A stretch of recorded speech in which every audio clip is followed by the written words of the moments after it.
오늘은 그 페이지, 지난 시간에 65페이지, 오경과 무표색, 이 부분은 여러분들이 읽어보셔도 이해될 수 있는 부분입니다. 오경이라면 64페이지 아래단하고 65페이지, 색성향미촉법에서 오경은 법경이 들어갑니까? 빠집니까? 빠지죠? 그래서 이제 6개 중에 5개 아닙니까? 그래서 우리가 한 예로서 색경이라고 할 것 같으면은 모양과 색깔을 말하죠. 그래서 오늘날 우리가 서양적인 분류에 해가지고 뭐 색깔의 종류, 모양의 종류 등등등 있죠. 그래서 이제 분류는 일찍부터 종교지만은 과학적인 그런 물질적인 현상을 아주 상세하게 그것도 그 합리적인 기준을 가지고 논했습니다.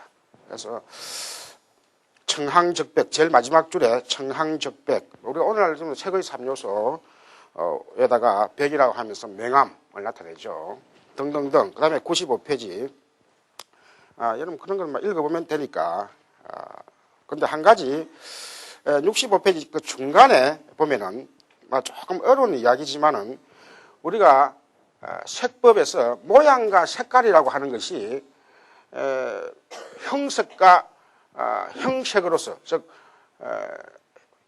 그 모양을 나타내고 현색 조금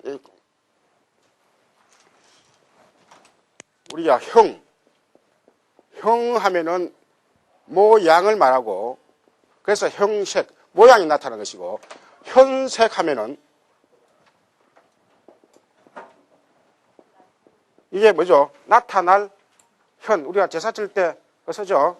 행고 학생 부분에 갖고 현자가 나타날 조상님이시여 나타나시오 할 때 현자 쓰죠. 그래서 현색이라고 합니다. 현색. 그럼 요거는 이제 요새로 치면 색깔일 테입니다. 그래서 뭔가 다른 것 같지만은 경량부 여러분 이제 책 읽다 보면 유부도 나오고 경량부도 나오죠. 경량부에서는 모양도 색깔에서 나왔다 이렇게 보는 거예요. 색깔이 기본이다. 색깔에서 나왔다 이렇게 보는 거예요. 모양도 색깔에서 나왔다. 근본적으로 보면은. 자, 제가 여기에다가 여러분 네모를 그렸다고 그럽시다. 이 네모는 색깔 구별이 있기 때문에 네모를 판단할 수 있죠. 그렇잖아요. 네모 선을 따라가는 이게 검은색이고 요 칠판 바탕은 흰색입니다. 말하자면 색깔의 구분에 의해 가지고 파생됐다 이렇게 보면 2차적인 나타남이다 이렇게 보는 거예요. 경량부에서는. 그 말입니다. 그래서 모든 색법은 근본이 색깔이다 이렇게 보는 것이 경량부라 이 말이에요. 그러나 이제 유부에서는 우리들의 일상적인 그 느낌을 더 중시 여깁니다. 이치적인 것보다도. 그래서 여러분들이 이제 가끔 가다가 경량부와 유부를 비교할 때 경량부는 이치적으로 따지가지고 그 근본을 찾으려고 하고 유부는 현실적으로 우리 눈에 보이는 그 구분에 기준해가지고 우리가 현실적으로 모양이라는 게 인간 그 여러 가지 그 고락이랄까 모양에 대해서 우리가 집착하는 종류가 많이 다르죠. 그러니까 유부에서는 상당히 우리의 그런 일상적인 감정을 더 중시적인 거예요. 색깔의 차이에 의해 가지고 그 좋고 나쁨의 그런 그 차이를 중생들마다 보이죠. 어떤 사람은 빨간색을 좋아하고 어떤 사람은 검은색을 좋아하고. 그 다음에 모양도 마찬가지입니다. 어떤 사람은 컵이라도 뭔가 모양이 좀 다르면은 그걸 싫다고 그러죠. 결국은 우리가 여러분들이 곰곰이 생각하면 왜 이렇게 색법을 이렇게 나누냐 하면요. 궁극적으로는 그런 물질들이 그냥 세모면 세모, 네모면 네모 나름대로 가만히 있으면 괜찮은데 그게 사람에 따라서 중생들에 따라서 느낌의 차이를 일으킵니다. 그래서 말하자면 번뇌를 일으키는 그 농도가 다르죠. 그래서 그런 색법의 차이를 통해 가지고 그 집착심을 떨치게 하는데, 그 중생들에 맞는 그런 각자 맞는 집착심을 떨치게 하는데 그 색법 분류의 의미가 있습니다.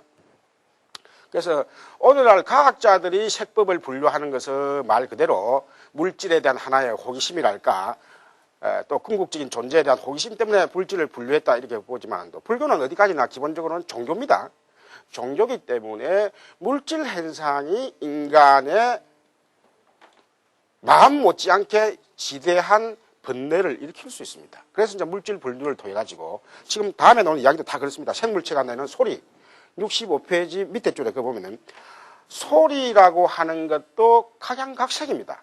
그래서 생물체가 내는 소리, 무생물이 내는 소리 등등등, 그 다음에 생물체가 내는 소리도 듣기 좋은 소리, 듣기 싫은 소리. 우리가 새소리는 다 듣기 좋다 하지만도 또 뭐 어떤 사람은 까마귀 울음소리를 듣고는 뭔가 불길한 예감을 갖기도 하고, 또 까치 소리를 듣고는 또 뭔가 아주 그 희소식이 있을 거라 등등등 그런 걸 하죠.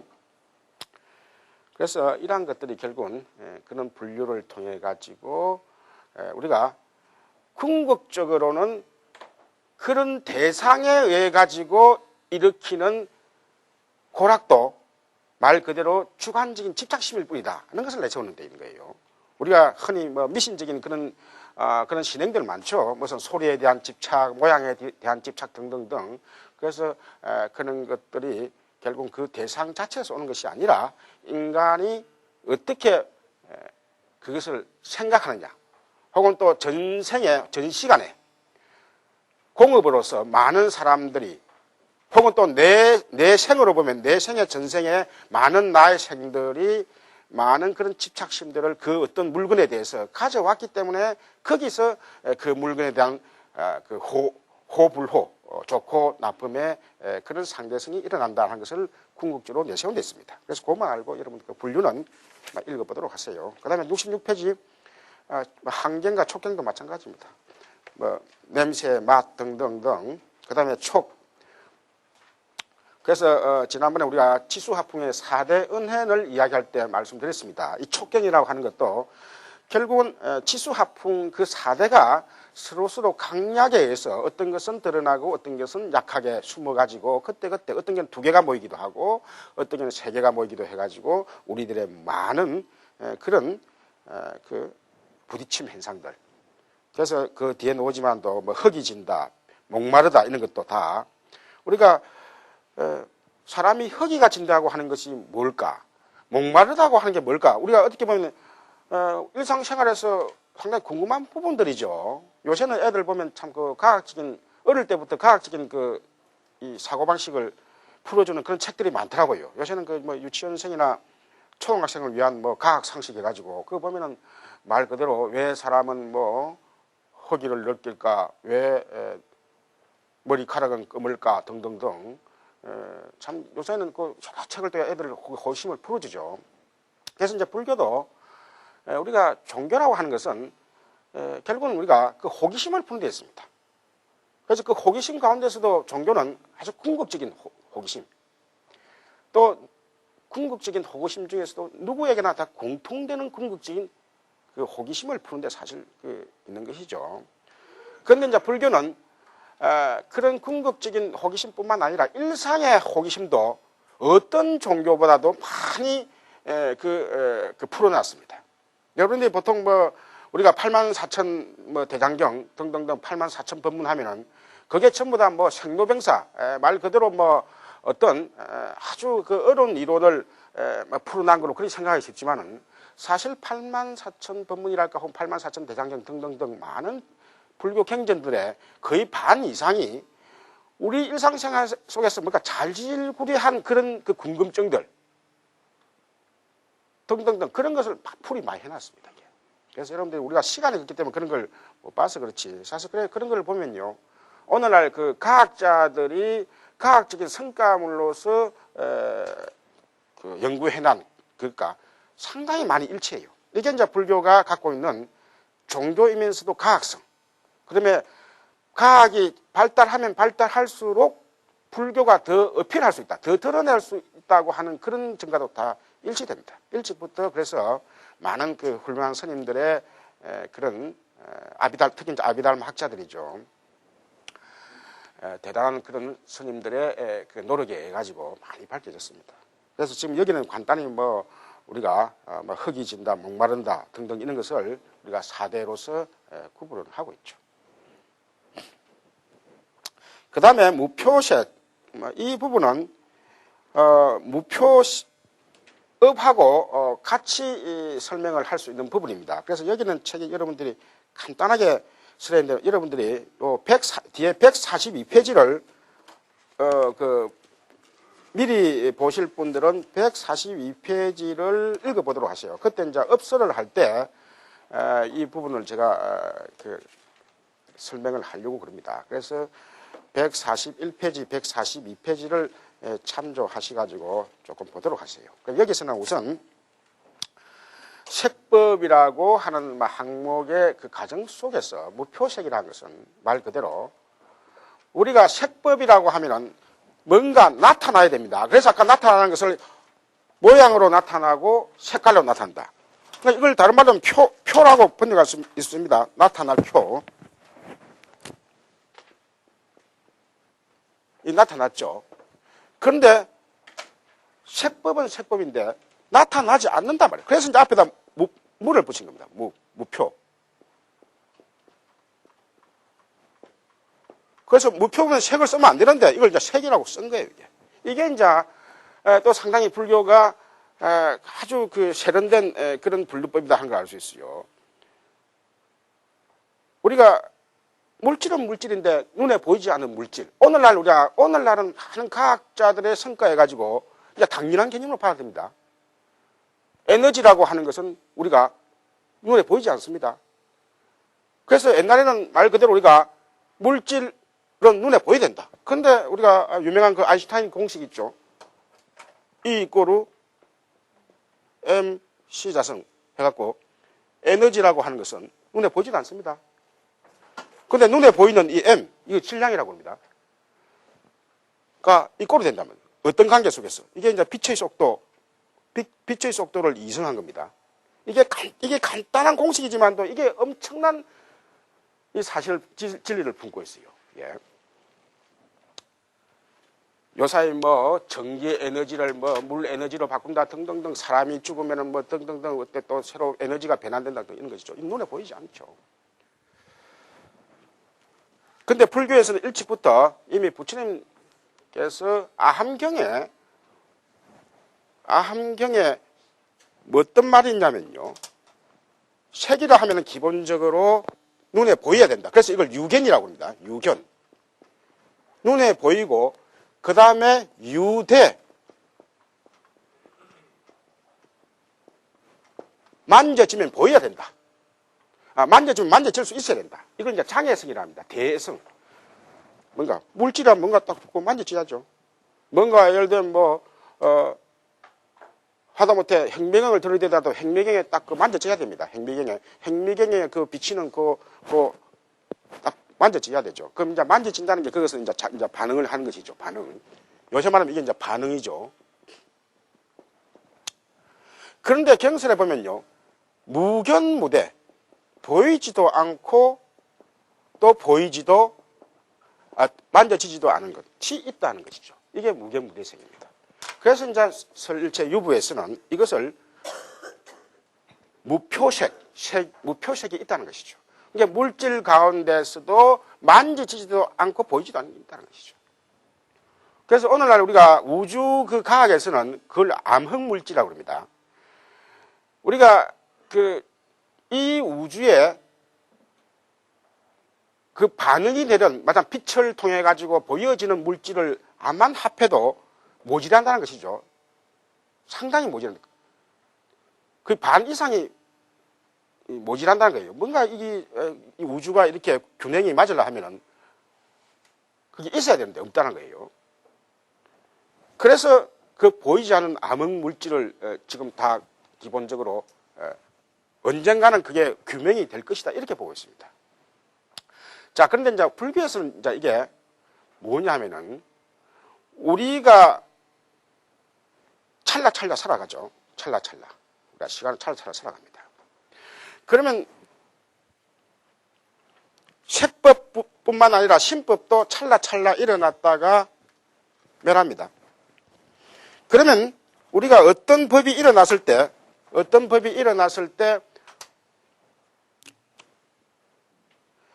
이 법이 찰나 일어났다 깜빡 없어집니다. 지금 깜빡 없어집니다. 예. 그 다음 법이 이게 딱 받쳐줘야 됩니다. 이게 없어지면 그 다음 법이 가서 또 요 비슷한 게 같이 받쳐줘야 됩니다. 그래야 이 동그라미 보이죠. 그래서 지금 실제로 이게 동그라미 보이는 것도 끊임없이 이게 받쳐주고 있다는 말입니다. 이게.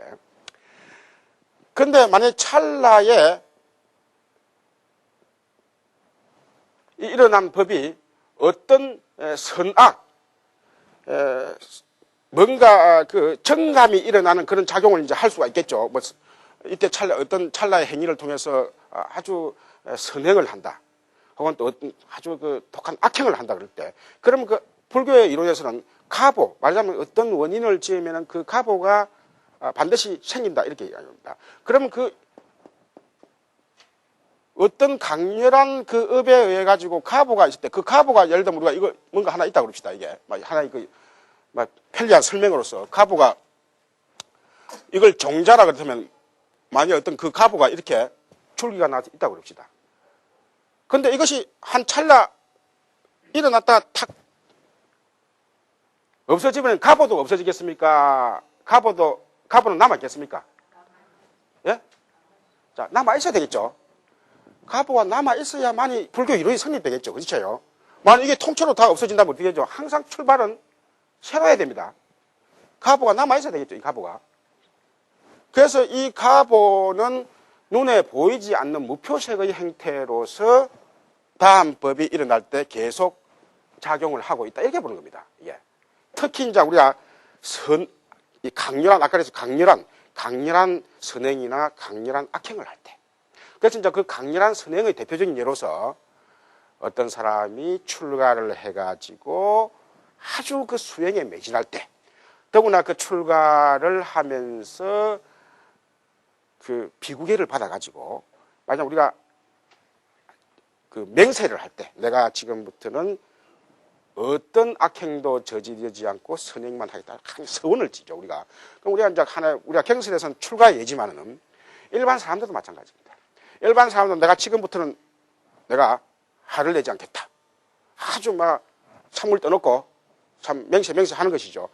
그럼 그때부터는 워낙 그 뜻이 강렬하다 보니까 그게 그 물질의 형태로서 남아있다는 것이죠.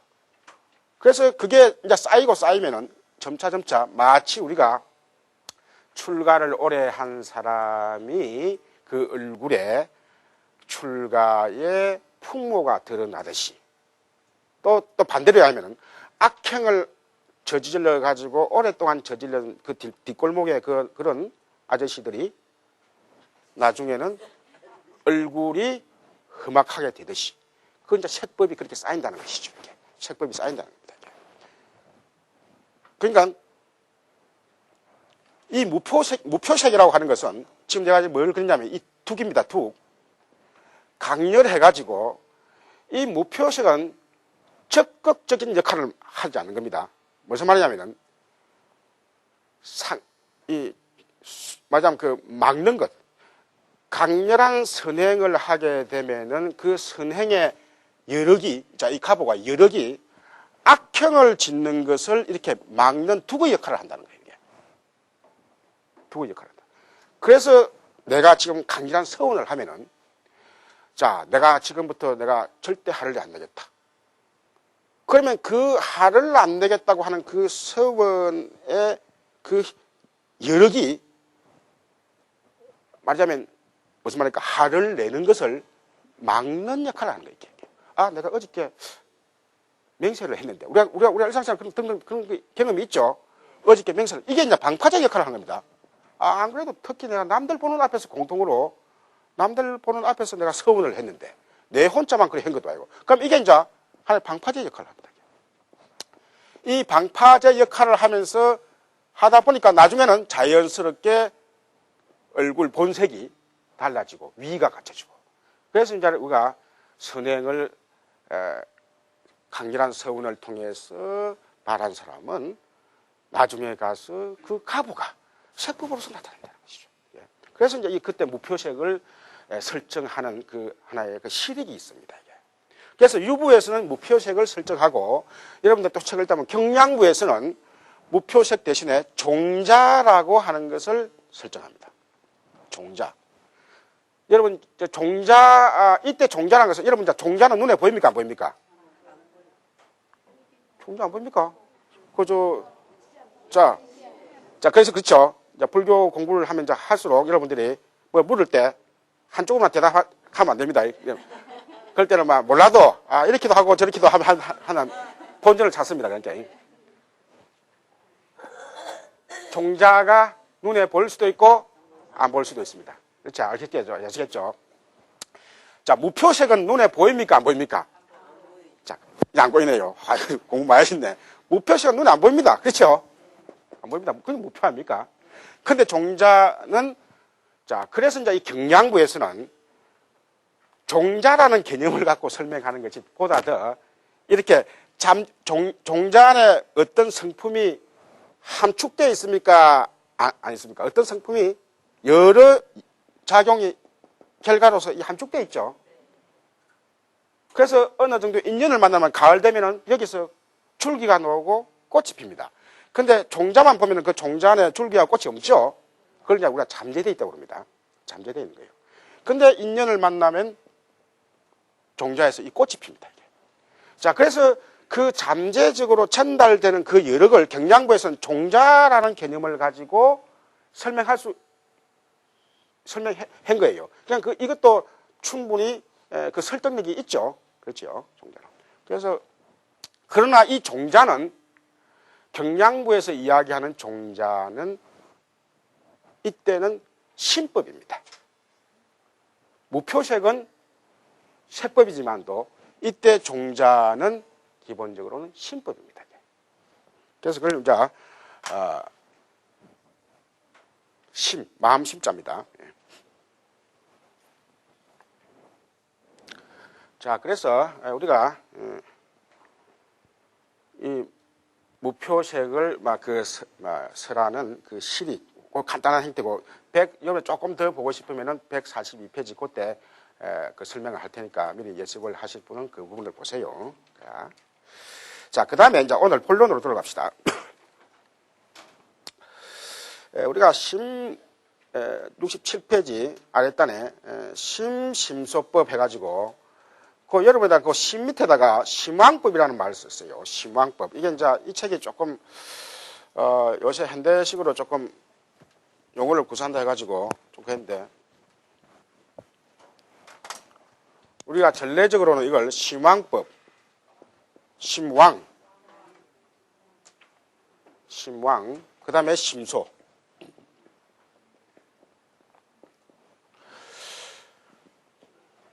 그래서 심왕법을, 왕은 기본적으로 우리가 상징하는 게 왕은 하나다 하는 걸 상징합니다. 왕이라는 것은. 왕은 둘이 감죠. 있을 수가 없죠.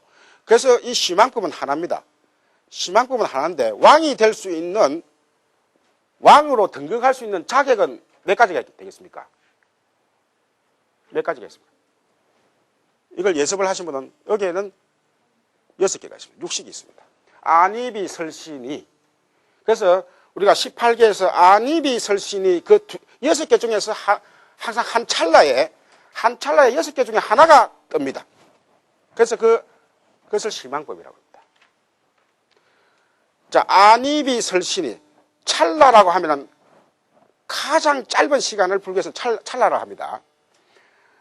그래서 그 찰나가 그럼 과연 오늘날 개념으로 하면 얼마가 되느냐 하는 것은 몇 가지 설이 있지만은 그게 너무 집착할 필요가 없습니다. 기본적으로는 더 이상 쪼갤 수 없는 찰나를 우리가 여러분 뭐냐 누가 물으면은 찰나라고 하는 것은 더 이상 쪼갤 수 없는 가장 짧은 시간을 찰나라 한다. 이렇게 이제 요 개념에서 출발하는 거예요. 그냥 그 짧은 시간에는 두 개의 식이 일어날 수가 없습니다. 두 개의 식이 일어나면 그건 또 잘라야 되니까. 자를 수 있다는 그 정의에 어긋나거든요. 그 다음에 만일에 그 한 찰나에 두 개의 식이 일어난다면 두 마리 토끼 중에서 어떤 걸 잡아야 될지, 어떤 걸 추출해야 될지 사람이 헷갈립니다. 그런데 우리가 일상인들은 헷갈리지 않고 살아가는 걸 볼 때 그 찰나에는 한 식만 뜬다는 거예요. 그래서 이제 중국 사람들이 그래서 이제 왕이라고 이렇게 붙였어요. 원래 이 찌따라고 하는 인도 용어에는 왕이란 말이 없습니다. 근데 중국 사람들이 이 왕이라는 걸 붙이는 게 상당히 이게 설명하기에 아주 좋겠다 싶어가지고 왕을 붙인 거예요. 그 다음에 심소는 우리가 인도말로 째따인데 이 째따는 왕에 소속됐다. 이때 소자라는 것이 우리가 흔히 장소 소자라도 많이 쓰지만 지금 여기서는 소속될 소자입니다. 왕에 소속되어 있다. 그래서 이걸 우리가 오늘 말하는 부수적, 이제 따른다는 게 이 이 부자, 따를 부자, 따를 숫자죠. 부수적인 마음을 말합니다. 이걸 이제 우리가 육식은 우리가 오늘날 말하면 주체적 마음이라고 하면 됩니다. 이게 이제 아주 우리말이 어떤 용어를 참 딱 짤막하게 정의짓기가 참 어려운 게 우리말이에요. 그래서 지금 이거는 이제 어떤 용어라기보다도 하나의 풀이죠. 그래서 지금도 우리가 그냥 시망법, 심소법 이렇게 쓰는 것이 불교 용어를 혼돈하지 않는 게 좋은 방법입니다. 근데 이제 여러분 책을 보면은 여러분 책뿐만 아니라 많은 책들이 그냥 이걸 마음이라고 번역을 하고 이것을 마음의 작용이라고 이렇게 번역한 거에 들어 있습니다. 이걸 마음의 작용.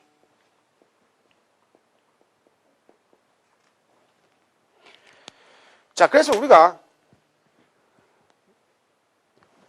이것은 마음이면 이거 마음의 작용하면 이 마음은 작용합니까 안 합니까? 이렇게 이 용어를 볼 때는 만약 우리가 이 한글만 볼 때는 마음을 작용하면 마음은 작용해야 된다고 봐야 되겠습니까? 안 해야 된다고 봐야겠습니까?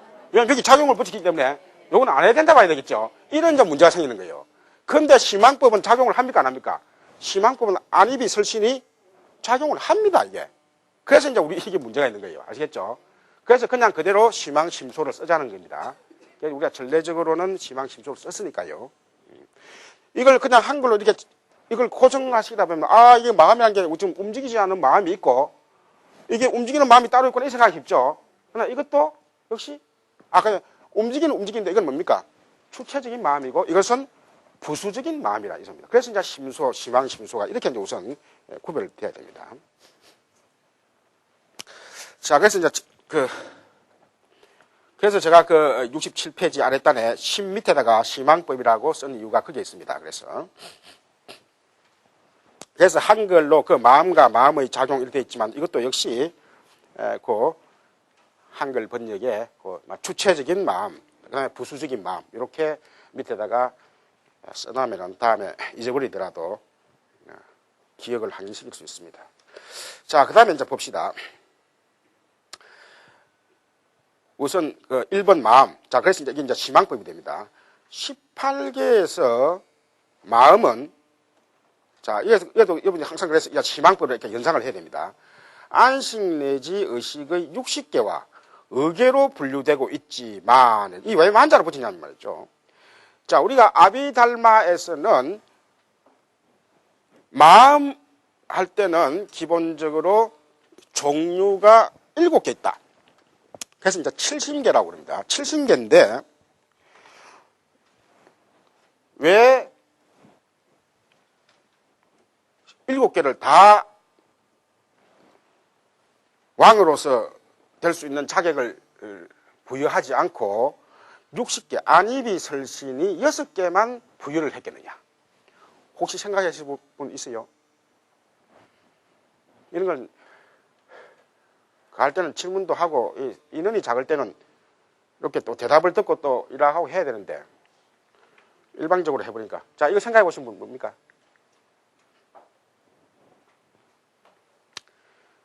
자, 안입이 설신의 안식은 찰나에 일어나는 현재식입니다. 그러나 의계에 해당되는 의거는 뭐죠? 한 찰나 지나간 마음입니다. 그러니까 가거심입니다. 우리가 흔히 가거심불가득, 뭐 건강에 유명한 말 있죠. 가거심불가득, 현재심불가득 등등 할 때. 그래서 앞에 육식은 자, 현재심인데 아까도 이야기했지만도 이 육식은 현재심으로 되어 있지만 실질적으로 한 찰나에 어떤 한 찰나에 뜰 때는 6개 중에 하나가 뜬다는 것이죠. 알겠죠? 그래서 엄격하게 말하면 요 6개 중에서 하나가 뜬다. 그러나 의거는 뜨지 않고 의거는 지나간 가거심이기 때문에 그렇습니다. 한 찰나 지난 가거심. 그래서 의거는 안입이 설신이 6개 중에서 어느 것든지 한 찰나 지나가면 다 의건으로 변합니다. 의건으로 변하는 것이죠. 마치 암만 청년들이 젊다고 남한 노인들을 어떻게 노인하고 하지만도 지도 때가 되면은 다 노인으로 다 갑니다. 육식이 지가 지금 현재 펄펄펄 빨간 사과를 보고 참 사과 맛있다 등등등 작용을 하지만 그 육식도 한 찰나 지나가면은 바로 의건으로 변합니다. 무슨 알겠죠? 그러니까 그 체가 같겠습니까? 다르겠습니까? 의건과 육식은 근본적으로 그 체가 같습니다. 현재와 과거의 그 차이지. 자, 그래서 그 다음 봅시다. 자, 의계로 분류되지만 마음은 단일하다. 자, 이게 이제 어려워요. 이게 무슨 말이냐면 아까도 그래서 아까 방금 이야기했죠. 육식 중에서 한 찰나에 하나만 뜹니다. 그래서 이제 단일하다 이 말이에요. 하나만 뜹니다. 아까도 얘기했지만 그 찰나라고 하는 그 짧은 시간에는 그 찰나의 정의상 한식만 뜰 수밖에 없는 거예요. 자, 그런데 왜 사람들이 TV를 보고 나는 TV를 보고 듣고 한다고 그러죠? 동시에 듣고 보고 한다고 그러죠? 이걸 어떻게 생각합니까? 나는 동시에 신문도 보고 귀로는 TV 뉴스도 듣는다. 자, 동시란 말 많이 씁니다. 그럼 이때 동시라고 하는 것이 이치적으로 따질 때 유부적인 입장에서 볼 때 동시이겠습니까? 아니면 편리한 우리가 현상적으로 쓰는 세속말로서 동시겠습니까? 현상적으로 빨리빨리. 이 세속말. 그래서 우리가 제가 가끔 말드리지만 또 이 세속이라는 말 참 중요합니다. 이게 불교에서는 우리가 이제 성이라고 성이 이제 세속적인 말씀입니다. 성이 이치로 따져가지고 궁극적인 그 어떤 진실적인 모습을 성이제라고 그럽니다. 그러나 현실적으로는 그것을 말로서 표현할 수가 없습니다. 그걸 일일이. 그 다음에 우리가 우리 눈의 한계, 우리 기의 한계, 우리 생각의 한계 때문에 그렇게 찰나 나누는 것을 일일이 볼 수가 없습니다. 우리 눈은. 아만 기계가 발전해도 기계가 세분화해도 그 짧은 시간, 그 다음에 이 또 그 짧은 공간을 볼 수가 없습니다. 이게. 그건 그러니까 우리가 사람으로서의 한계입니다. 그게 이제 우리가 중생들이 갖고 있는 공업으로서의 한계입니다. 이게. 그러나 사람이 전체적으로 볼 수 없는 건 다른 짐승은 또 개 같은 경우에는 냄새를 몇 킬로까지 맡을 수 있어요. 이건 이제 개로서의 그 공업 때문에 그 근이 갖춰져 있는 것이죠. 그 근이 갖춰져 있는 거예요. 그런데 개든 사람이든 또 중생 전체로 볼 때 중생들이 갖고 있는 그 업에 또 한계가 있습니다. 전체적인 거. 그래서 그 일일이 다 볼 수도 없고, 그래서 세속제로서 이야기할 수 없는 세속제로서 이야기할 수밖에 없는 부분들이 거의 대부분입니다. 그래서 우리가 실제 동시라 하지만 그거는 그 안에 수많은 찰나가 들어가 있습니다. 그래서 우리가 TV를 보고 실제로 한 찰나는 듣는 게 우리 소리로서 우리 귀에 들어오고, 그 다음 또 한 찰나가 또 그 빛 모양이 눈으로 들어오고, 또 한 찰나 또 소리가 들어오고 또 한 찰나 색깔이 들어오고. 자, 이 교대교대로 교대교대로 해가지고 우리가 보는 이 동시라고 하는 이 큰 개념 속에는 수많은 찰나가 교대로 끊임없이 등장한 것이죠. 그래서 우리가 이걸 동시라고 그래서 우리가 이걸 말하는 겁니다. 우리가 건강량 여러분 보면 말하는 것이다. 일컬을 뿐이다 하는 이게 이 진리와 똑같이 다 통한 겁니다. 모든 것은 장음이라고 다 말해질 뿐이다. 말해질 뿐이다. 이런 게 전부 다 이게 우리 세속자와 관계됩니다. 그러나 성의제의 입장에서는 차이 납니다. 그래서 이제 설일체 유부가 바로 이런 성의제와 세속제의 이런 부분들을 전부 다 양쪽 다 고찰했다. 이렇게 볼 수 있죠. 자, 그래서 이제 그 밑에 보면은 우선 6가지 종류는 뭐 아시겠죠? 자, 안입이 설신이. 자, 68페이지로 넘어오세요.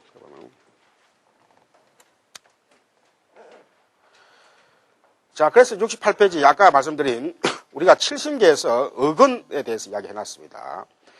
그 보면은 유부 아비달마에 의하면 이 경우 앞의 5식은 그것과 동시에 존재하는 안근 내지 신근을 근거로 하지만 6번째 의식의 경우 이미 소멸한 전 찰나의 육식을 근거로 하는데, 자, 그래서 이제 이를 안근 등 앞의 오식의 근거에 준하여 의근이라고 하였다. 자, 이게 이제 그 유명한 의근이라고 이름 짓는 그 소위가 뭐냐, 그 까닭이 뭐냐 해가지고 가장 첫 번째 등장하는 중요한 이유입니다, 이게. 자, 우리가 보는 그 주체. 우리가 철학에서는 그냥 주체, 개체랬죠. 이제 불교에서는 그것을 더 세분화한 것이죠. 보는 파트별로 분담을 한 것이죠. 안입이 설신이. 그래서 안식. 자, 안식은 지 혼자 일어납니까? 무엇을 딛고 일어납니까? 자, 뭘 딛고 일어나죠? 자, 안식은 뭘 딛고 일어나죠? 가장 먼저 떠올라야 됩니다. 안식 하면은. 자, 색도 어느 정도 맞을 수 있습니다. 자, 딛고 일어난다 했죠. 딛고 일어난다 뭐냐 하면은, 그걸 우리가 전문용어 소이라고 그럽니다. 소이. 어디에 의지해서 일어난다는 것이죠. 의에. 안식은 어디에 의지하느냐. 그래서 안식은, 자, 이게 이제 우리가 현재 일어나는 마음입니다. 현재 일어나는 마음이 불교에서는 어떤 것도 지 혼자 못 일어납니다. 그걸 이제 우리가 연기라 하고 국이라고 항상 뭔가 연해서 일어납니다. 예? 그렇죠. 안근, 정확하게 맞죠? 안근의 의지, 그래서 안근을 소이라 그러고, 안근에 의지하고 소연은 뭐냐면은 색경을 소연이로 한다. 그래서 여러분들이 이제 이게 소이와 소연이라고 하는 이 불교 전문 용어를 구별할 필요가 있어요. 소연.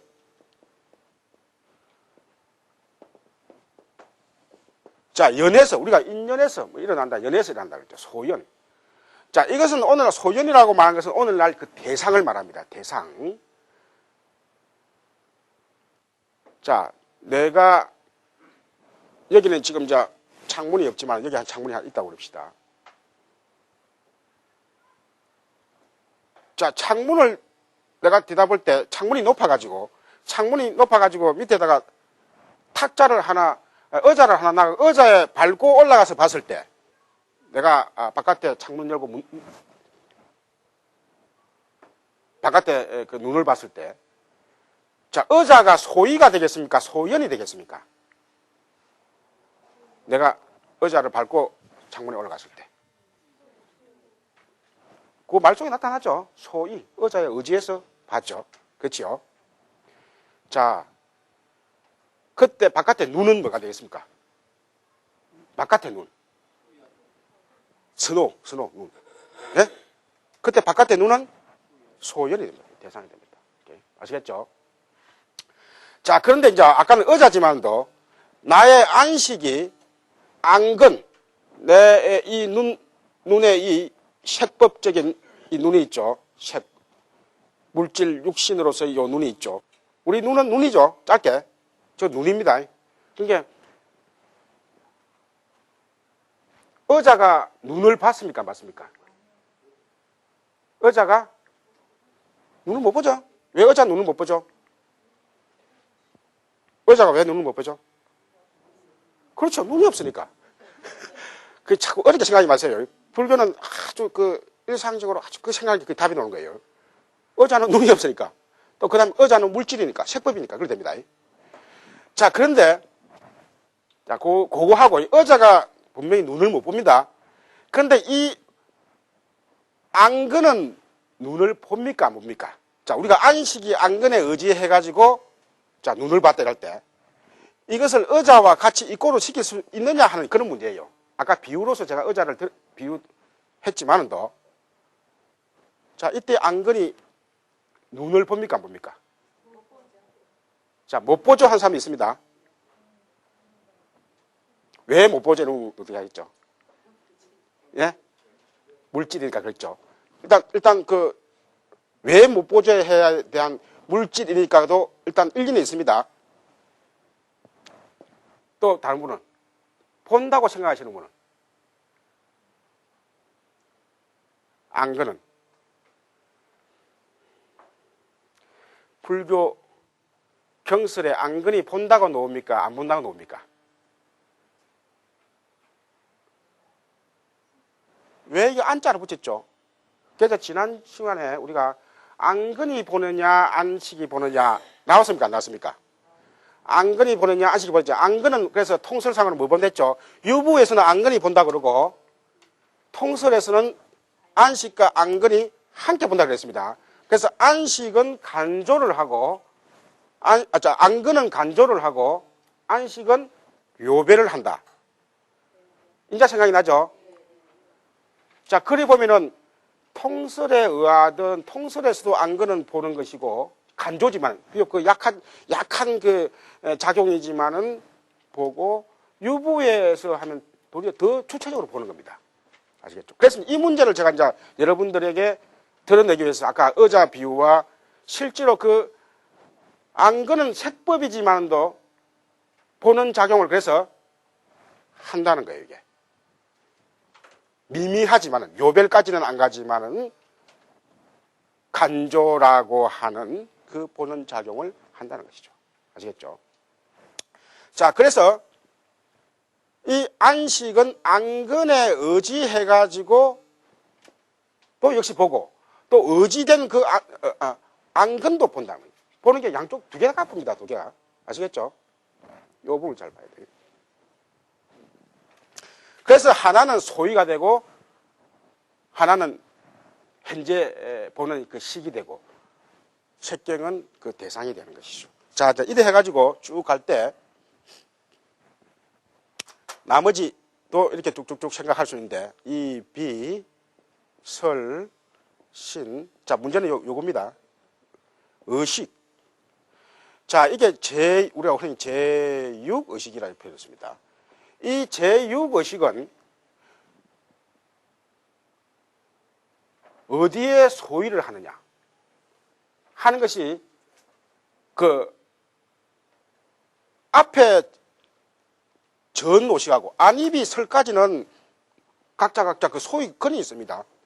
현실적으로 소위권이 있습니다. 눈 하면 우리가 눈 딱 있죠. 그 다음에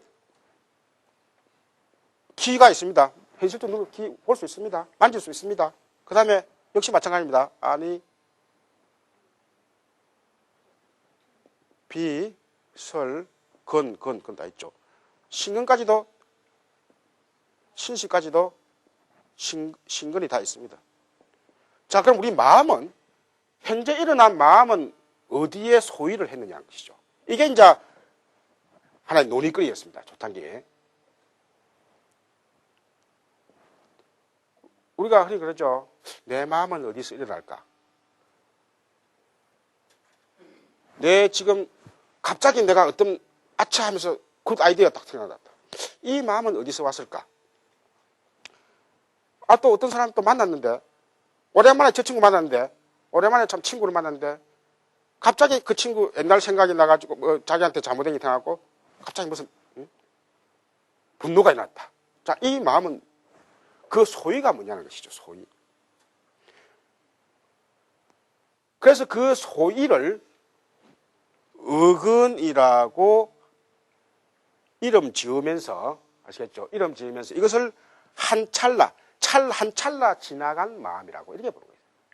나는 바로 직전의 마음을 딛고 일어났다. 이렇게 보는 거예요. 이거 이상 더 설명할 수 있는 방법이 없어요. 그러면서도 이것이 가장 더 합리적이고, 나의 현재 마음은 현재 직전의 마음을 소위로 해갔다. 딛고 일어났다. 그래서 이때 이것을 어근이라고 보고, 이 어근은 색법입니까? 색법이 아닙니까? 이 물을 때 어떻게 하겠어요? 어근은 내가 딛고 일어난 그 마음은, 지금 현재의 마음은 색법을 딛고 일어났습니까? 신법을 딛고 일어났습니까?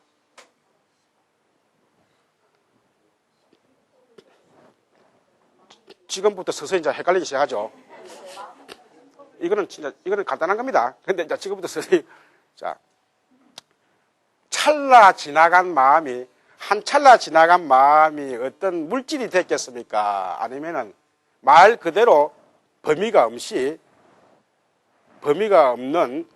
그런 눈에 볼 수도 없는, 색깔도 없는 그런 거겠습니까?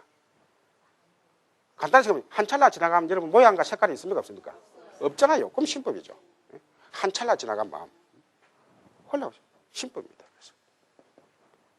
그래서 요 위에까지는 색법이기 때문에 딱 그 범위를 알 수 있습니다. 딱딱딱 알 수 있습니다. 그러나 제6의식은 어근이면서 범위를 알 수 없습니다. 그래서 이 제6의근은 의식의 소위도 되고, 그 다음에 또 한 가지 그 점이 뭐냐면은, 안입이 설신 전 오식이 한 찰나 지나면은 다 어디로 변한다? 어근으로 변한다는 것이죠. 아시겠죠? 그러니까 이게 어근은 우리가 요새 말하면 통이 큽니까? 안 큽니까? 통이 크다는 말이에요. 위에 안입이 설신까지는 지끄만 챙기는 자기 범위의 취향만 챙기는 그런 색법이라고 할 것 같으면은, 어근은 자기 정신적인 세계에 발판이 되는 소위가 된과 동시에 앞에 일어난 전육식, 이때 이제 우리가 이걸 전오식이라고 하는 거예요. 우리가 이걸 전육식이라 해야 됩니다. 이게 전육식 하면 뭡니까? 어디까지 포함합니까? 의식까지 포함하는 것이고, 전오식 하면은 안입이 설식. 그래서 여러분 이제 앞으로는 우리가 여러분들이 불교 심리학 할 때는 이제 요런 용어들을 이제 그 몸에 익히면 아주 편리해요. 전자가 앞전자 붙은 전오식이 있고, 또 전육식이 있고, 또 앞에 전자가 모두 전자가 붙어가지고 전육식. 그 전체를 다 의미합니다. 아시겠죠? 그 다음에 제6식 하면 뭐죠, 이게? 이때 제자는 제6식 할 때 이게 뭐죠? 차례로 치가지고 여섯 번째, 그러니까 이 육식이 되는 겁니다, 이게. 그래서 요 해가지고 왜 이 구분이 편리하냐면 말이죠. 앞에 전오식과 제6의식, 이게, 이 구분이 상당히 그 질적인 차이가 많이 납니다. 우리 번뇌를 일으키는 농도에 있어서, 특히 인간에게 있어서는 비교할 수 없을 정도로 이 제6의식이 우리 인간 번뇌의 거의 대부분을 차지합니다. 예. 그래서 이 분류를 통해 가지고 각자 사람마다 갖고 있는 그 번뇌의 분포도, 그 다음에 번뇌의 농도를 얼마든지 다 분류를 할 수 있습니다. 이제 분류를 해가지고 자기가 그만큼 자기 처신을, 자기 치유를 잘 할 수 있다는 거예요. 왜냐하면 왜 이렇게 이제 그 분류를 하냔 말이죠. 여러분 어떤 데또 곰곰이 이런 생각할 거예요. 다른 종교는 이게 뭐 간단한데, 다른 종교는 막 신의 하면 뭐가 다 되는 거 돼 있고 이런데, 불교는 불교도 부처님 하면 뭐 그런 게 다 이루어지면 좋겠는데, 또 불교 안에도 뭐 부처님 관세음보살 하면 다 이루어진다고는 그런 데 있는데, 한편으로 왜 이렇게 복잡한 걸 할까요? 왜 이렇게 복잡한 걸 가죠? 가끔 제가 묻죠. 왜 그럽니까? 불교는 근본적으로 자기 번뇌를 자기가 퇴치할 수 있고 자기만이 퇴치할 수 있다고 보기 때문에 그렇습니다. 이 원리를 빠뜨리면 안 됩니다. 그 다음에 그러니까 자기 번뇌는 자기가 가장 잘 안다는 거예요. 자기 번뇌는 자기가 잘 아니까 남이 네 번뇌 이렇고 저렇고 이걸 어디 떨치라는 것은 어느 정도 들어가는 한계가 있습니다. 우리가 천길 물속은 알아도 한길 사람 속을 모른다는 게 아주 대단한 진리입니다. 그는 우리가 한길 사람 속을 모른다. 한만 친구든 가족이든 부모든 모릅니다. 불교에서는 자기만이 가장 정확하게 알 수 있다고 보는, 여기서 이제 불교의 그 하나의 종교로서의 첫 출발점이 있습니다. 이게. 그러니까 다른 쪽에서 보면 이건 종교가 아니다고 표현할 수도 있는 거예요. 그러나 불교에서는 진짜 종교는 이게 진짜 종교다 잃어버린 거예요. 이게. 그래서 끊임없이 이런 뭔가 분류할 수 있는 것이면 분류를 다 해요. 이게. 그래서 이제 우리가 아비달마를 흔히 여러분들이 다른 대승불교 관계 책 보면은 아비달마는 뭔가 분류하기다. 그 신도들이 말이지 많은 걸 보시를 해가지고 그 대단한 그 캐시미르 쪽에 그 한 울타리 안에 뭐 500명 이렇게 1000명 이렇게 스님들이 생활하는데 그 보시를 하려면 엄청난 그 의식주를 보셔야 됩니다. 그리 보시했더만 그 스님들이 말이죠. 우리한테 설법은 안 하고 이렇게 아비달마 이 분류만 했다 해가지고 그것은 뭐 대중들의 교화와는 관계가 멀게 자기들 학문적인 취향에만 매진을 했다 해가지고 이걸 이제 흔히 소승불교를 해갖고 막 내려갑니다. 이게 이제 불교를 잘못 보는 하나의 이 첫 출발인과 동시에 가장 이 뱅패예요. 이게. 불교에서 그 대단한 캐시미르 쪽에 우리가 500 아라한이라고 그럽니다. 우리가. 그 대단한 그 스님들이 없었다 하면은 불교가 이렇게 2500년 동안 갈 수가 없었습니다. 그건 무슨 말이냐면 바로 그분들이 제가 첫 시간에 이제 강의 기억나는지 모르겠지만도 이렇게 분류를 통해 가지고 분류를 통해 가지고 결국 자기 근본적인 번뇌는 자기가 치유해야 하니까 이걸 분류를 해놔야만이 후대에 세상이란 게 말이죠. 우리가 모든 종교의 기본과는 시간이 지나면 말세에 간다고 하는 게 말세에 가는 기본적으로 다 깔려 있습니다. 우리가 불교 안에서도 정상말 구분법이 있듯이 세상이 가면 갈수록 자꾸 혼동된다. 그게 이제 말세간으로 다 가는 겁니다. 그럼 말세가 되면은 서성도 없고 나중에는 교법도 없다 등등등 이런 말이 있습니다. 그때는 나무아미타불, 나무 서가모니 불마하더라도 참 구원이 될 수 있을 정도로 사람들이 그 지적 수준이 떨어진다는 것이죠.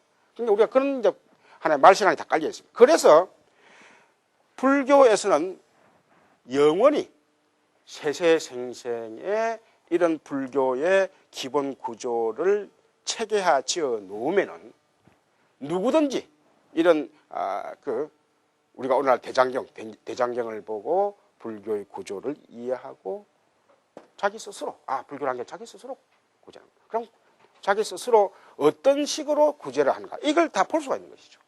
이게 이제 우리가 아비달마 학자들이 바로 그 당시에 중생들만 생각한 것이 아니라 후대의 중생까지 생각했다고 하는 그 넓은 암흑을 다 갖고 있는 겁니다. 이게.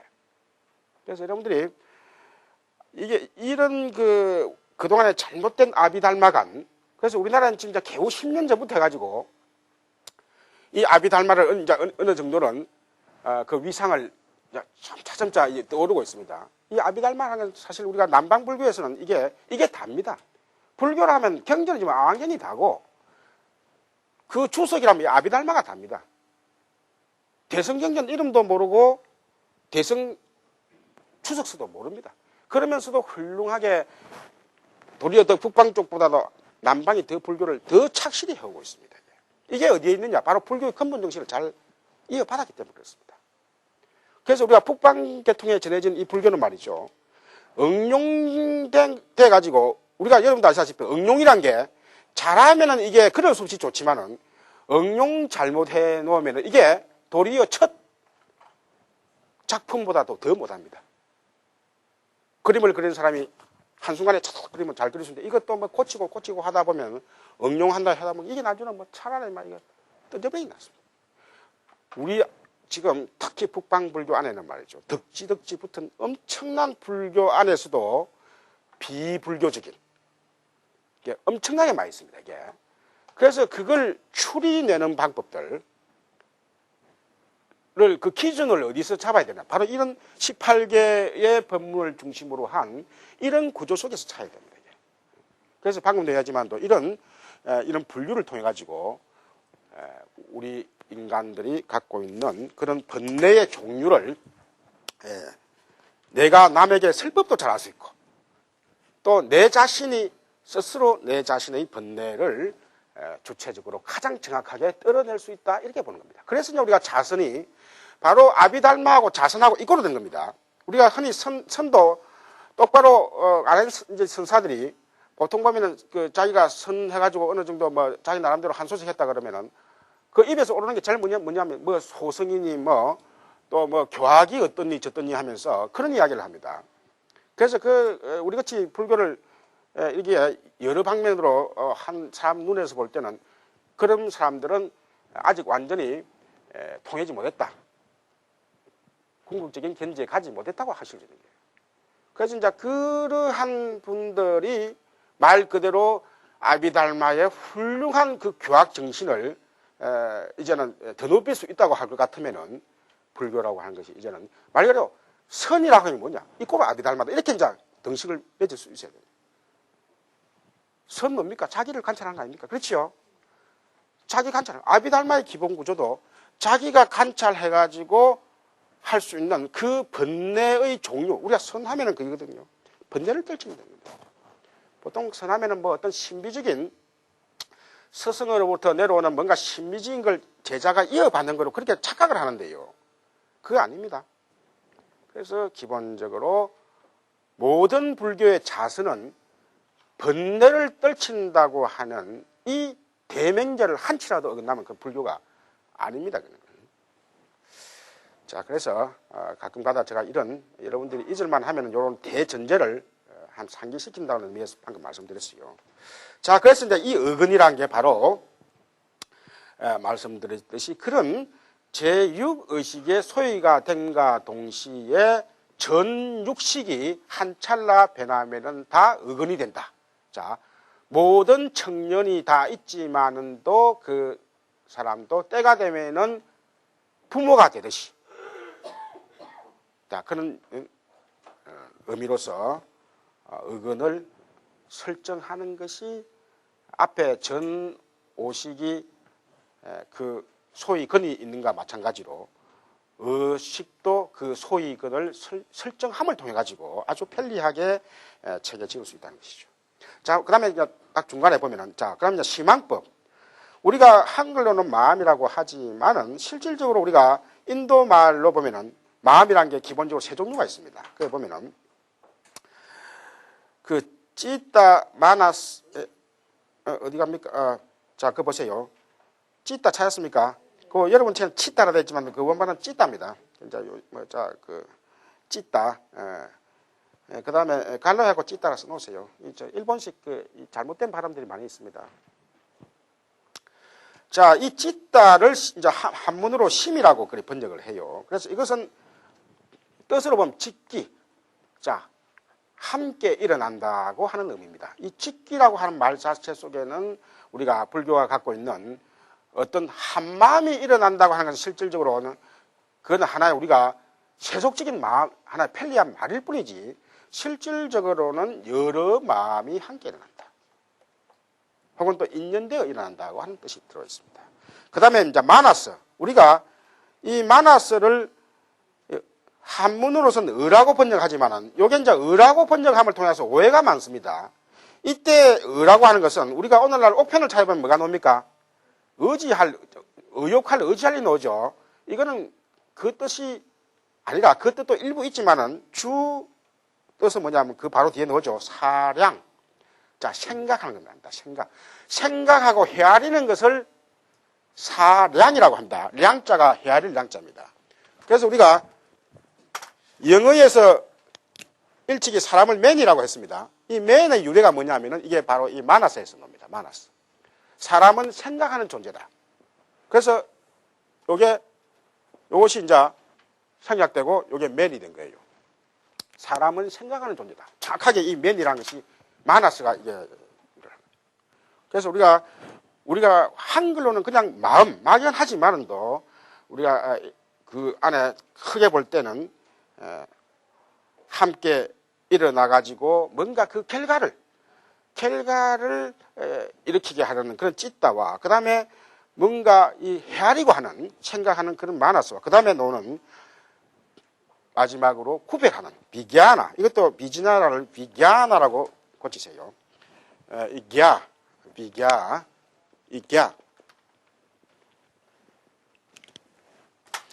그래서 이 비갸나란 말은 이게 이 말 마지막 이 비갸나가 가장 불교 심리적으로 많이 응용이 되고 분화가 됩니다. 이걸 이제 식이라고 번역합니다. 그래서 이걸 분별할 식, 그래서 혹은 묘별할 식이라고 합니다. 그래서 흑이냐 백이냐, 주간이냐 객관이냐 등등등 이제 우리가 이를 구별을 하죠. 구별을 해가지고 딱 확인을 하는 거예요. 그래서 이 그 비라고 하는 것이 접두사, 비라고 하는 것이 분별한다는 말이에요. 그래서 여러분들이 이 말이 지금 요 간단하게 나왔지만도 실제로 우리가 불교 용어에는 이 갸라고 하는 것이 많은 그 의행 변화를 일으켜 가지고 불교의 그 기본 용어들을 많이 설명하고 있습니다. 그래서 앞에 비가 붙으면 이거는 분별할 식이 되고, 그 다음에 이게 뽀라가 붙으면 뭐죠? 아시는 분? 뽀라갸. 이게 이제 반야입니다. 여러분들 이게 뽀라갸를 음으로 번역한 게 반야입니다. 반야. 자, 이 갸라고 하는 것은 안다라고 하는 아주 기본 동사입니다. 안다라고 하는. 근데 위가 붙으면 해갖고 분리해서 안다. 자, 이게 뽀라가 붙으면은 때묻지 않게 안다. 우리가 흔히 참되게 안다. 혹은 암 이전이란 말이 이게 다 들어갑니다. 그래서 이제 우리가 반야라는 것이 불교 사상사에서 아주 중요한 핵심 어로서 대승불교 쪽으로 가면 갈수록 이 반야란 말이 아주 등장을 많이 합니다. 이게 아함경전을 위해서는 초기 경전에서 이 반야란 말이 이게 아주 드물게 오는데 대승불교라면 이게 아주 전면으로 부상을 합니다. 이게 뭐냐면 이 용어가 갖고 있는 그 아주 그 어원적인 아주 뜻이 참 귀중하다는 것이죠. 자, 알기는 아는데 참되게 한다. 혹은 그 알기 이전이다. 이 뽀라란 접두가 거기에 나옵니다. 그 다음에 이제 이 상이 붙으면 상갸 하면은 이게 뭐냐면 짜맞추어 한다. 우리가 이걸 뭐라죠? 이 상자. 상상한다 할 때 상상한다. 우리가 그냥 마음에서도 상상하는 마음들이 있죠. 이게 이제 상갸가 됩니다. 상갸. 그래서 이 등등등 앞으로 이제 이 우선 이 기본적인 세 가지 시간이 됐으면 요까지만 하겠습니다.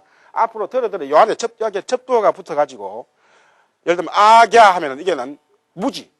부정에 아자가 붙으면 무지가 됩니다.